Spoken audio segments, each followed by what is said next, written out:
Hello guys, today I'm gonna show you how you can easily grow attributes in Houdini. For this I created Houdini digital asset. You can find it on my Gumroad page, it's free, and today I'll be just breaking it down, showing you how it works. As I said, it's free, you can get it here, just $0. But if you want to open this asset up and see how it was made, you can pay $5 or more and you will get open digital asset to your email address. Let's start off with something simple. Let's create a sphere, polygon, give it some depth, polygon depth, and you get something like this, for example. And let's drop down the grow attribute asset here. Okay, by default you have output name, which you can change. This is basically the name of the mask attribute. You can change it to whatever you want and you will have it here. By default it's set to mask. Next up, this is frame range. Basically this means that my mask will grow from frame 1 to frame 60. It will end growing, which is really convenient. You can set it here, or you can change this to plain offset, which is just basically manual keyframing. Okay, so these parameters we'll look at later. Let's visualize the mask. You can press this button here, and by default you get nothing because you don't have any influence like modifiers here. So let's add one, and by default you get the bounding box. What bounding box does, it basically like a plain offset in cinema, or like a mops plain offset, but it's automatic, you know, so you don't have to manual keyframe anything. So let's change this to Y and see what we get. And as you can see, it's quite fast.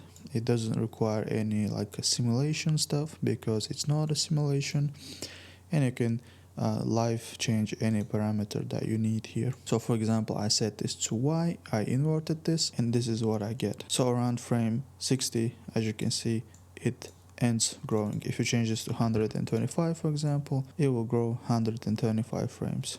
As you can see, this grow offset, it lets you, for example, that you want your mask to be already half finished, and then it will finish the rest of it like this. Okay, and then the fellow width just controls the width of this fellow here. Let's increase the polygons here so get more smooth transition. Alright, so like this. And also you have the ability to invert the attribute or output the edge mask, which basically gives you this like fall off edge here. If you visualize this, this is what you get.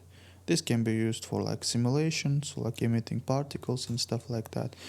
I mean, the possibilities is actually endless here. Let's turn this off.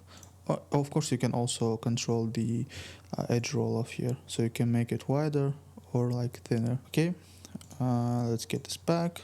And then what the cool thing about this asset is you can stack those.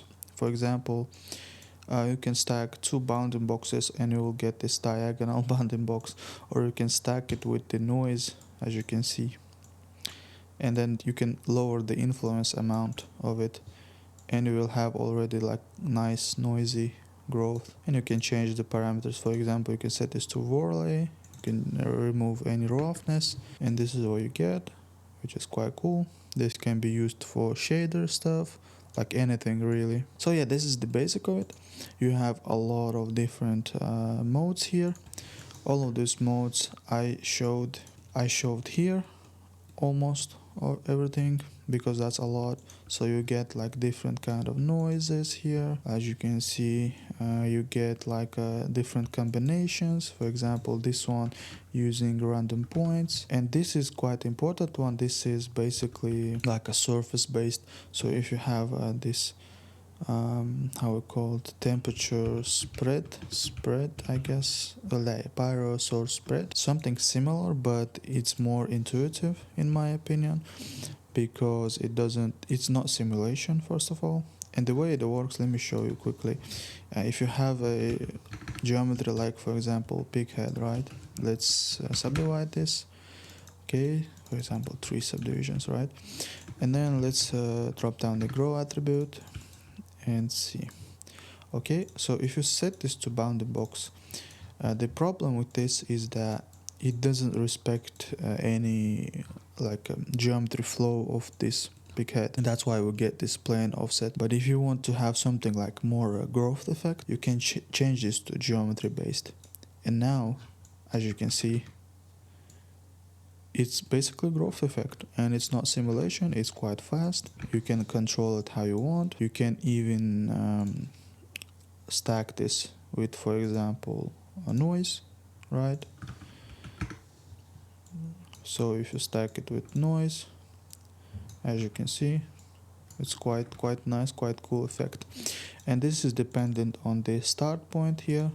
You can manually choose it, or you can use something like a random selection, or you can use a group to select it. With random selection, you can basically say you want to create a group from selected, and you want to select this by count.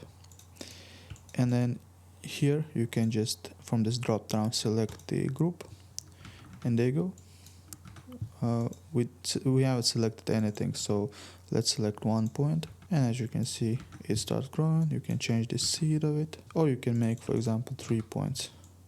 There you go. So it starts growing from 3 different places. And also, of course, this not only works with the geometry with polygons, also works with the points easily. So in this case, I have a scatter. I used the grow attribute. I set this to X random. I set also random. My element is points, and as you can see, so we have this random offset, we have this noise offset. So I basically like stack them together to get this quite nice effect. Of course, it's simple, but it shows you like the basic examples of it. And of course, you can not only use it on points, you can also use it on lines. For example, this case, I have these bended lines here. Let's just unbend them a little bit. And here what I'm doing is I'm giving it a curve view attribute, and then I'm using my grow attribute. Here I set this to element. Let's set this from scratch, okay? So we have a curve view. We can't use a bounding box here because it will not respect the deformation of our curves, right? So it just doesn't care. It just gives you plain offset, as you can see here. If you change this to attribute, you change this to curve view, and there you go. Already you have this nice, really nice flow, as you can see. And what you can do, you can stack them. You can set, for example, total of elements, and what it will do, see your primitive order, right? And by this primitive order, if you set this to primitive, it will try to grow them one by one. So 15, as you can see. Let's increase this as well. Something like maybe you want 10 and 15 influence, alright? And there you go. As you can see, they grow really nicely. Or you can set this to random, also primitives, and they will randomly grow out. So that's very nice. And this geometry based, you can also use this for those curves. The only I mean, it's easier to get the curve view here, right? But if you don't have it, or you don't have ability to do it, you should always have it. But if don't, you can, for example, use a simple group. Group by range you want. Okay, group by range. Let's set this to points, and let's select first and last point here. And of course, by default, and I also want to invert this, by default it will only work on first curve.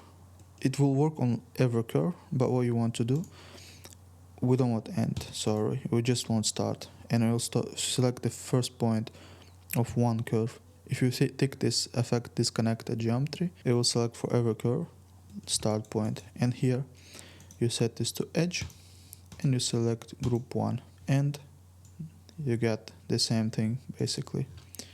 You can do this many different ways. You can even if you take grid, for example, right, and then if you do paint a mask, and of course want to change the name of it, let's say density, for example, and let's draw a mask here. So we want something like this, and maybe something like this.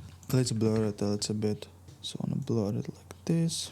And then if you use grow attribute here, and if you tick this bounding box, right, by default you get this, but you can use this dense as a something like a resistance attribute, right? So you'll get, as you can see, I mean, that's quite nice, I think, to be honest. Like, you can even lower down the amount and it'll get this nice. And of course you can create your own noises. You can do like whatever you want. So this is, I guess, really powerful asset for growing any type of masks, fall off and stuff like that. You can use it for simulation as well. Here's the example, here's a basic example of it. As you can see, just changing the rest length of the constraints. So yeah, thanks for watching.